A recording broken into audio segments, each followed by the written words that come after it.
vi må snakke. Perfekt location.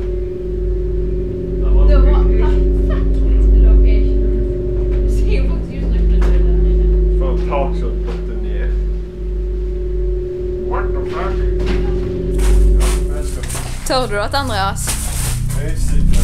Det er faen meg.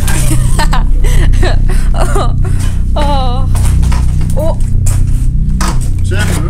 Jeg går ta det inn her meg. Du er redd? Herlighet! Jeg tror noe sa bomber her eller noe. Skrekkfilm i en skrekkfilm. Hæ? Så det spillet kan være jævlig bra å ta med i filmer. Ja, men bare gå inn i det, for at her kan vi klippe og lime på det.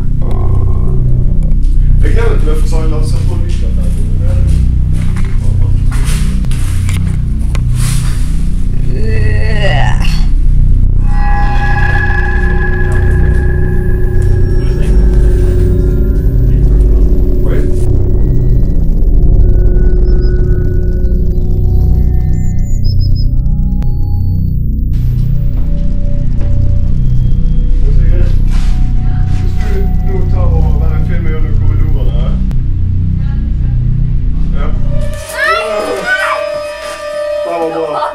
Bra skuespill! Jeg synes du er Erik. Det var perfekt. Oscar-pris. Jeg var litt redd for dette ut da. Det er jo litt redd for det. Jeg var redd for at jeg skulle se dårlig ut når det skjedde jo ikke. Of course not. Ok, hva var det for noe?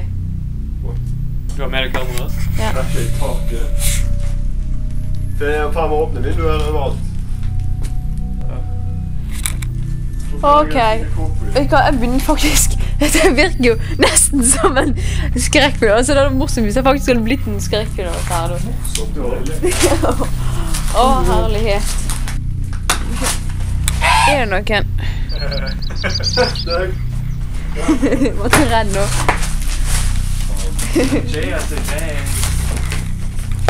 Her er allers fra 1971. En mørk dag i musikklivet.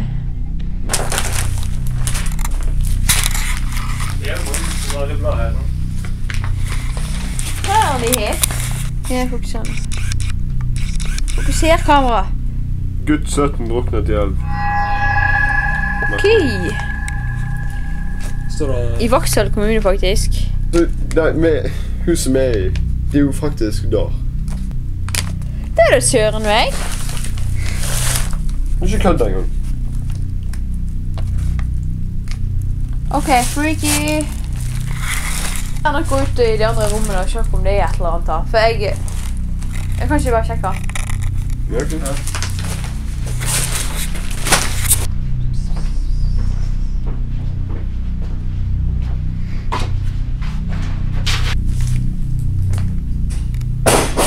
Hva i søren? Oi, faen! Andreas, kom igjen. Du, Andreas, var det deg? Nei. Oi, helvete. Hva faen? Var det du, Andreas? Du prøver... Nei! Det er deg, Andreas. Nei, jeg gjør ikke det. Jeg står her. Så steilet sprang. Ok. Den beveger meg for seg. Jeg vet ikke hva det er.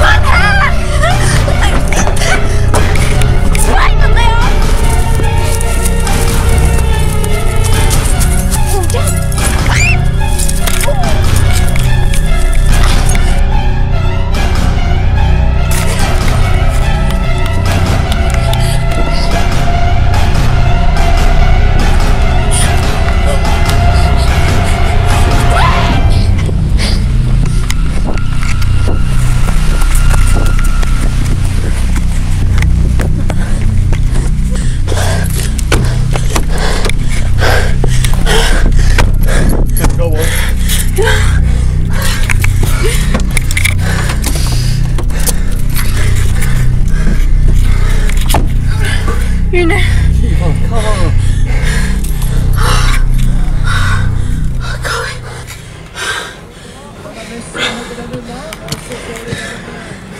Jeg får kamera da. Vi er jo vekk ifra nå. Var det bra, Eirik? Ja, det er noe. Det er heldig. Ja.